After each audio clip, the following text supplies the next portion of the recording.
Good morning, good afternoon, good evening, fellow Biafrans and every indigenous people in that Islamic state of Nigeria. Message reading us is that Nigerian army, who has vowed to train and reintegrate terrorists into the system, went to a particular place in Imo State to do the normal thing they do, which is to harass people, incriminate people, claiming they are criminals, claiming they are IPOB, and the rest. This is what they've been doing for a long time, before the Civil War, and after the Civil War, and during the Civil War.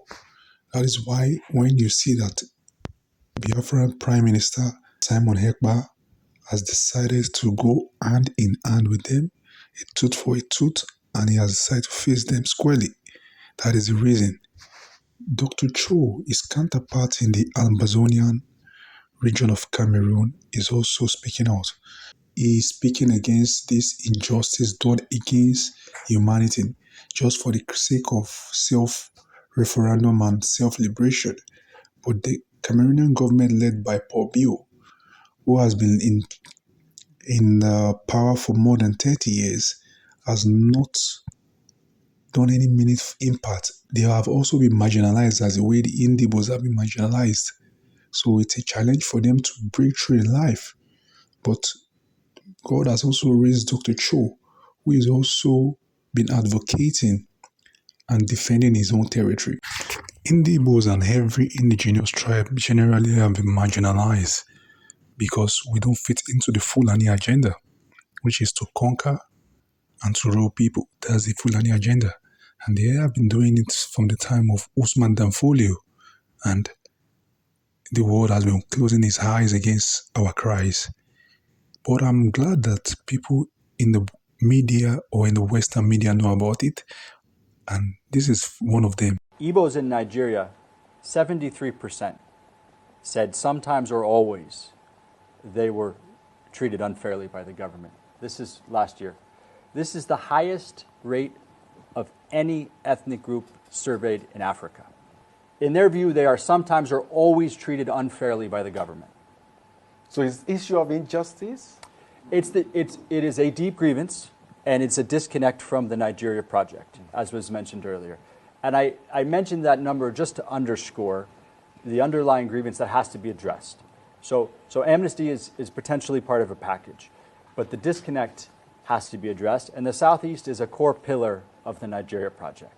It comes back to the discussion of its importance. So all of these issues that are being discussed are inherently political. They're being seen through a political lens.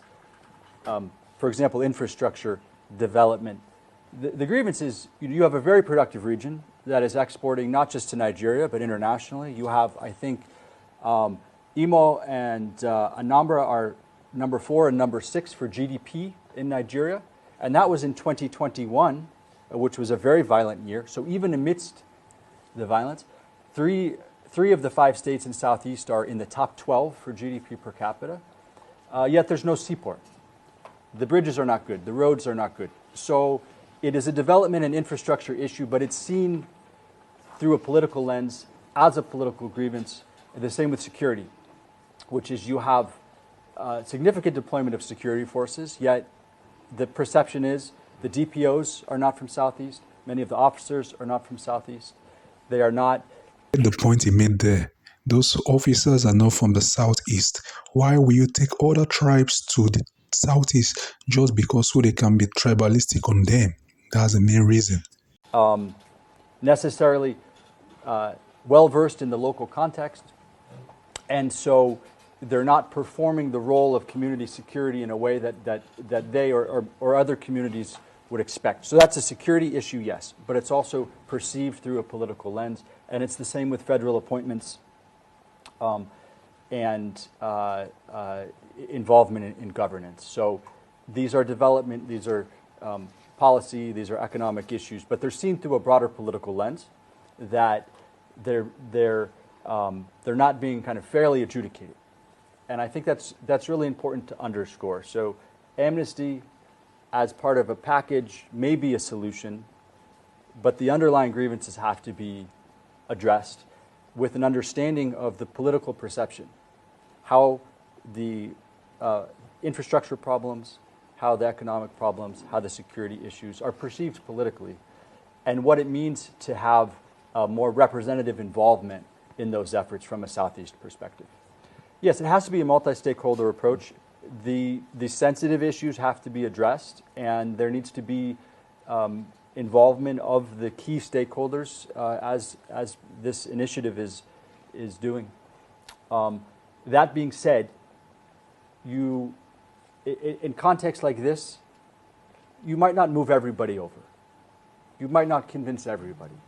But where you make a serious effort and where you provide legitimate avenues, you will see a significant reduction in popular grievance that draws down support for extremism and makes it very difficult to operate. So a multi-stakeholder approach doesn't immediately solve all the problems, but it changes the trajectory, and it moves a lot of the public into using or trying to use the legitimate mechanisms again, as opposed to staying on the sidelines or even supporting extremist activity. So it's where you need to start, and it's the direction that you need to go.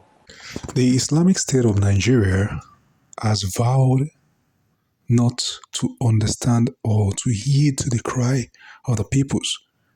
This has been going on for more than 4 decades, and there's no how they will change, because the rich keep oppressing the poor, and it's been going on for a long time. Before the Civil War, this was the thing that happened. Why the Indians said we want a separate nation. And before the contraction called Nigeria, there was an Igbo race, there was an Igbo tribe that was doing well for themselves. Just for the sake of the United Kingdom, they want to make money off the natural resources of different ethnic group. They brought the contraction together, and it is not working, and it will never work. That is why the Biafrans people, we want our way out of that country, and that is why all the ethnic challenges in Africa is going on. Talk about the Congos. There is a lot of divide and conquer techniques that's been used in the Congos. So that's why they are still having a lot of inner displaced people and wars among them. The same in Sudan, the same in different part of Africa. This has to stop. There have to be a resolution, and the resolution is let's indigenous people that wants to be a country become one. It's not a must. You govern everybody. If you can't agree, then why should you remain together as a country?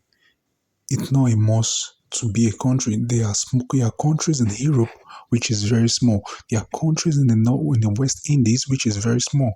There are countries in the Caribbean which is very small. It's not about having a large population and it's not working. I want you to kindly subscribe to the channel.